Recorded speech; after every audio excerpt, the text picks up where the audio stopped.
Hey guys, what's going on? It's Ben here, and today I'm back again with another video.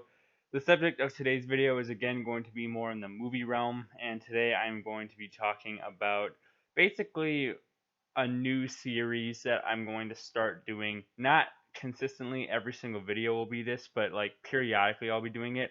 It's going to be a series covering what I have of my favorite movies of all time. So I've compiled a list over a couple of months of my close to 100 favorite movies of all time. I'm not going to go in any particular order when I go through these. I will tell you what rank I have it at when I go through it.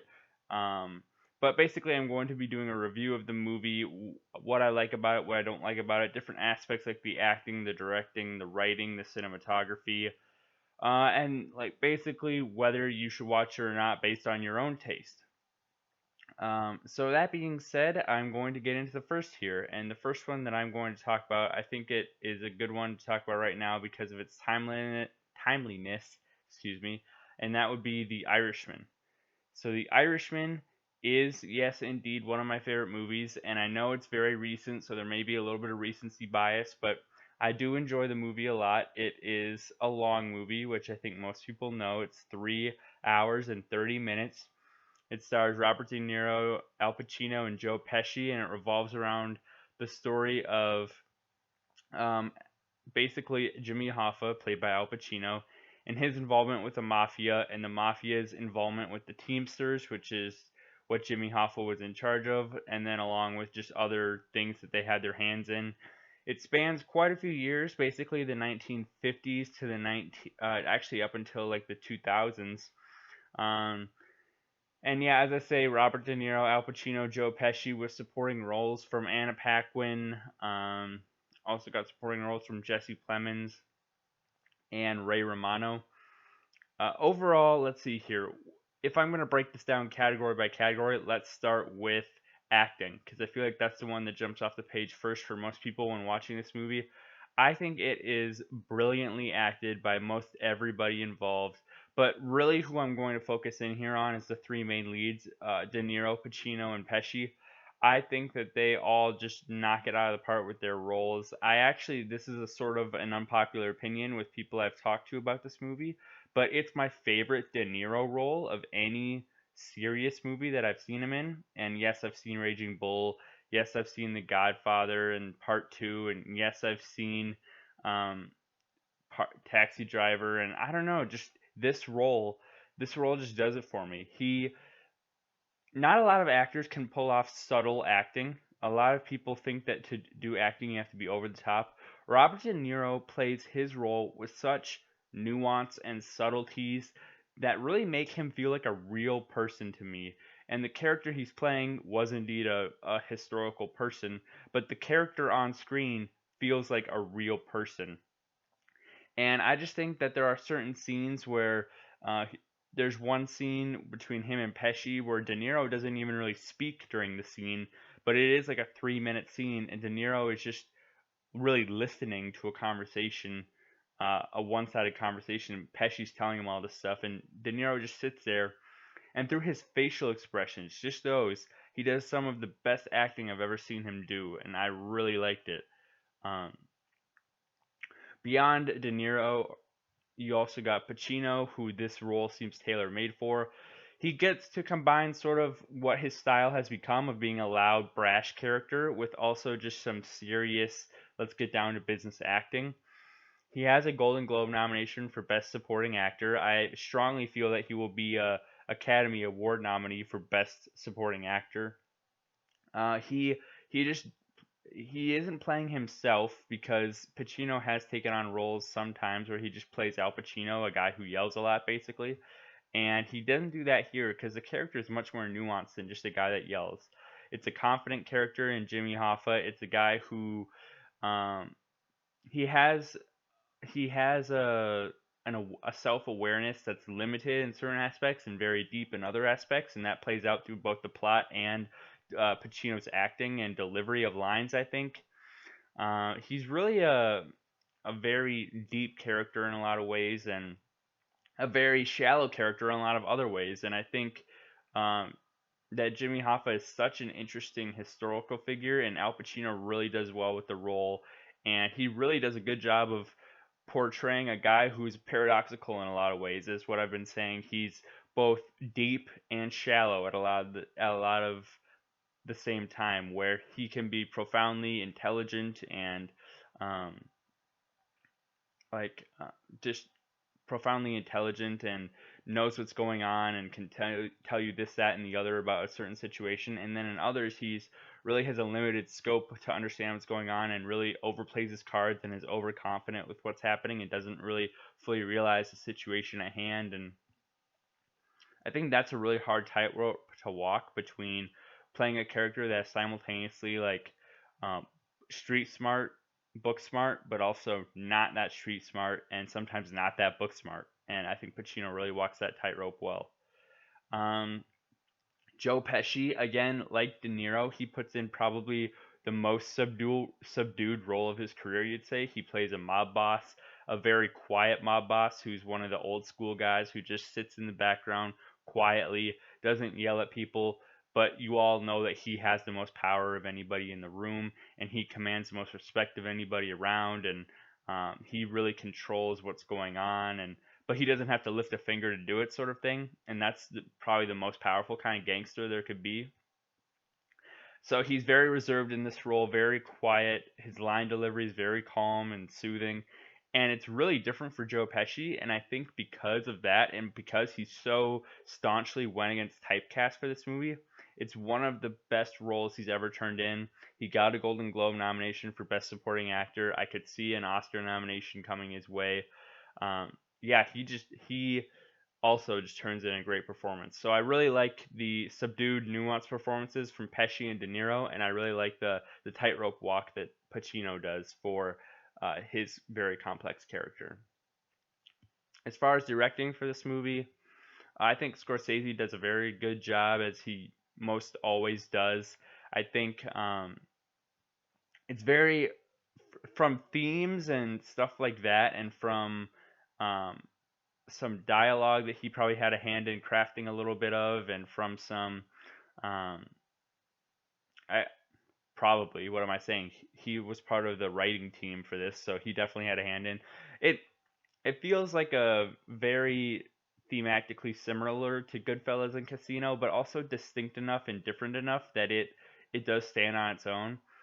I think Casino and Goodfellas are different because they're very action packed and nonstop and kind of like thrill rides, whereas I think this movie is much more slow paced and things happen a lot more gradually and things happen over time, and this story takes place over roughly 50 years, whereas the other ones take place maybe over like 10 years or 20 years. And I I'm not gonna criticize it like other people have for the length. I think that once you think over this movie more, you see it multiple times, you get a better appreciation for it, and you kind of realize there's a part, I'd say the last 30 minutes of the movie, a lot of people have criticized and say you could just cut that out, but I think it's really necessary to get the full scope of what the theme that Scorsese's going for is. That this movie is not glorifying gangsters like Goodfellas did on accident. Scorsese, when he made Goodfellas originally, he was trying to portray how gangsters and being part of the mob is a bad thing and how it should be looked down upon rather than praised. And it kind of had the opposite effect in that like people started glorifying gangsters more because of that movie. Um, and so I think he's really focusing hard on in this movie, portraying that this is not a good thing. Gangsters and being part of the mob and killing people is not good. And I think the 30 minutes is really what solidifies that. And it shows the results of a life that's led in the mafia. And that really puts a bow tie on the theme that he's trying to send home. As far as other parts of the pacing that he had a hand in crafting, I think that the story of Jimmy Hoffa is one that did happen gradually. This was something that developed over the course of 25 years, and I don't think it would have been apropos to have had an hour and 40-minute movie when what happened to Jimmy Hoffa was gradual. He gradually lost the trust of the people around him. He gradually became more unstable and more brash and less thoughtful and less thought out in his actions. and he's very slowly through those things occurring lost the trust of the mafia. And I think that is really well portrayed in this movie because you get these little seeds thrown in towards even the beginning that Jimmy Hoffa isn't totally tight with the mafia, but things are still all good. And then you get later on in the movie and things are still okay, but Jimmy Hoffa's becoming a little bit more outspoken and a little less controlled. And then you get later on in the movie and the gangsters are kind of saying like, Jimmy, you gotta step down, you gotta get out of here. We need to put you out the pasture. You're not fit. And he says, no, I'm still going full tilt for to get the Teamsters title back. And then they're like, okay, well, if you do anything else, we have no other choice. And then he keeps on, keeps on, keeps on, and slowly they have no choice but to do what they got to do. And I think that that gradual progression is really well portrayed in this movie, and it almost requires a longer runtime because to show something gradually play out, you can't have it happen in 15 minutes of a movie. You need almost like an hour to have things go from good to okay to mediocre to bad. And that's what they were able to portray in this movie. So for that reason, I like the directing, I like the pacing. Very familiar as far as some dialogue and some style choices from Goodfellas and Casino, and I like those movies, so I like this one. Um, and really, that's my thoughts on the directing. As far as let's see here, cinematography. This one's controversial, I think, because some people think that the CGI of making them all look younger was bad. I thought it was fine, really. It didn't detract from the movie for me. Like, I went in knowing that how old Robert De Niro was, and it wasn't like when he was had a 10-year-old kid, I wasn't like, but Robert De Niro's 78. Why does he have a 10-year-old kid? No, it's like you watch a movie, you have to have the ability to have what's called suspension of disbelief. That means you realize it's a movie, it's not real life. You're just watching something that's made up. And of course, this is based on a real story, but all movies have some embellishment and making up. And it just didn't detract for me that De Niro had black hair, or that his eyes were a different color for part of the time, or that Joe Pesci had darker hair in some scenes, or same with Al Pacino. It didn't look weird to me, and it didn't really pay too big too big of an impact to the overall movie, I don't think. Because for most of it they actually just look like they do now. So it didn't impact the movie much for me. As far as other cinematography, just the lighting was really well done. It was very for a Scorsese movie is actually very colorful, I thought. Like when they're, let's say, going for a drive, which is a significant part of the movie, it's very sunny. The colors, like just while they're driving by grass and fields and trees, is very green. And I thought most of his movies are very dark as far as just the lighting, even, and this one was very light, which I thought was a lot different. And I liked it a lot, and I thought it was really well shot. In that the camera quality was obviously a lot better than things that, like Goodfellas or Casino, that were done 20 to 30 years ago. Um, and I just think this one was very similar to Silence in how it was shot too, in that you can see that he kind of built upon what he did in Silence. And although you had a way much more beautiful landscape to do in Silence, in this movie you had a city that you were working in generally, or urban areas, and he still did a really good job bringing in the natural lighting and things like that.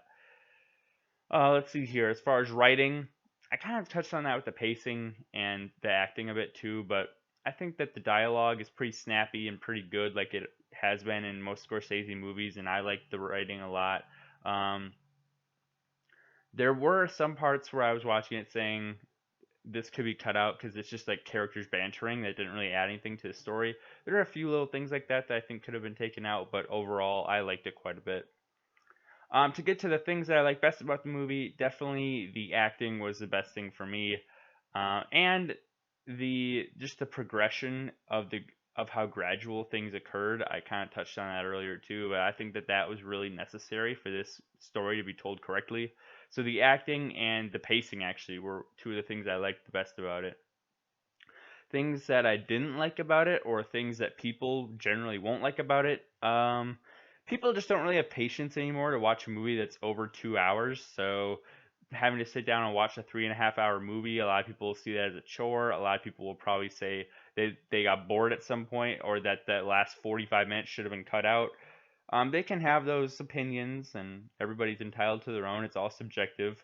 Um, Me personally, I didn't think that it was all that I mean, it was pretty long, but I also didn't, at the end, my first thought wasn't, man, that was too long. My first thought was, wow, what a movie. So for me, it wasn't an issue, but if you're a person that really doesn't like sitting in a movie over 2 hours, then maybe you should skip this one. Or actually, what I did too that could be useful is watching it in two sit downs. I watched the first hour and a half in one sit down, and then I took like an hour break, and then I came back and watched the last 2 hours of it. I felt that that helped a lot in that it felt more like I'm just watching two things rather than one long monotonous thing. But even when you're watching, it doesn't feel monotonous. Even though it's gradual and a lot of its plot points, that it still feels like there's never nothing happening per se. There's always something happening, so it never feels like you're watching grass grow or paint dry.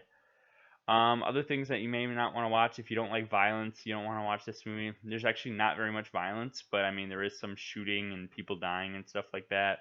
It's pretty light on swear words as well compared to like Goodfellas or some other things. This one's pretty light on that front, so that's not an issue really either.